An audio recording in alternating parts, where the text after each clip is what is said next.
ইসরায়েলের আকাশ ভেদ করে নেতানিয়াহুর সামরিক আস্তানায় পড়েছে ইরানের মহাশক্তিশালী অস্ত্রের বারুদ, যার আগুনে মুহূর্তেই পুড়ে ছাই ইহুদিবাদীদের গুরুত্বপূর্ণ স্থাপনা। কিন্তু এই ঘটনা কি সত্যিই ঘটেছে? ইরানকে আর হালকাভাবে নেয়ার সুযোগ নেই।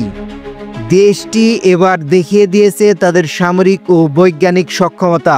ইসরায়েল ও যুক্তরাষ্ট্র সহ পশ্চিমাদের বুক কাঁপিয়ে ইরান হাজির করে ফেলেছে দেশটির অন্যতম শক্তিশালী এক অস্ত্র।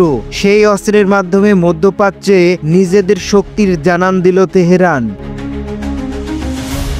ইসরায়েলের বিরুদ্ধে সাম্প্রতিক 12 দিনের যুদ্ধে ইরান দেখিয়েছে তাদের ব্যালিস্টিক মিসাইলের সক্ষমতা। সেই যুদ্ধের পর ইসরায়েলের প্রধানমন্ত্রী বেনিয়ামিন নেতানিয়াহুর দাবি করেছিলেন ধ্বংস হয়েছে ইরানের ক্ষেপণাস্ত্র ভান্ডার। যুক্তরাষ্ট্র ও ইসরায়েলকে বুড়ো আঙ্গুল দেখিয়ে ইরান তৈরি করে ফেলেছে আন্তঃমহাদেশীয় ব্যালিস্টিক ক্ষেপণাস্ত্র।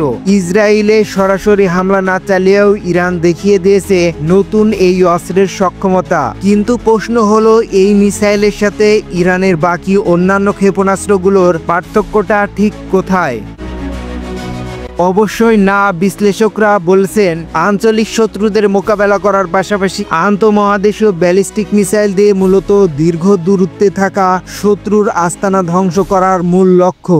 আর এক্ষেত্রে ইরানের টার্গেট হয়তো যুক্তরাষ্ট্রেও সরাসরি হামলা করা।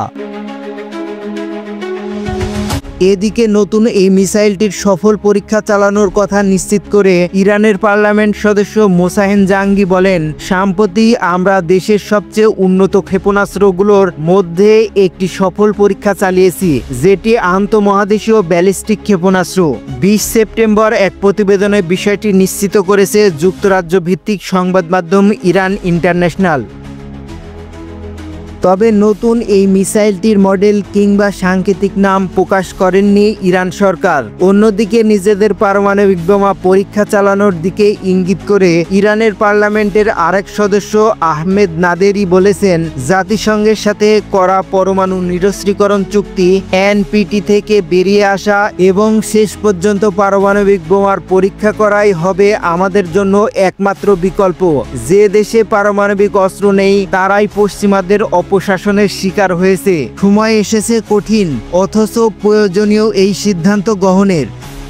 তাহলে কি আন্তঃমহাদেশীয় ব্যালিস্টিক ক্ষেপণাস্ত্রের মাধ্যমে পারমাণবিক যুগে প্রবেশ করতে যাচ্ছে ইরান?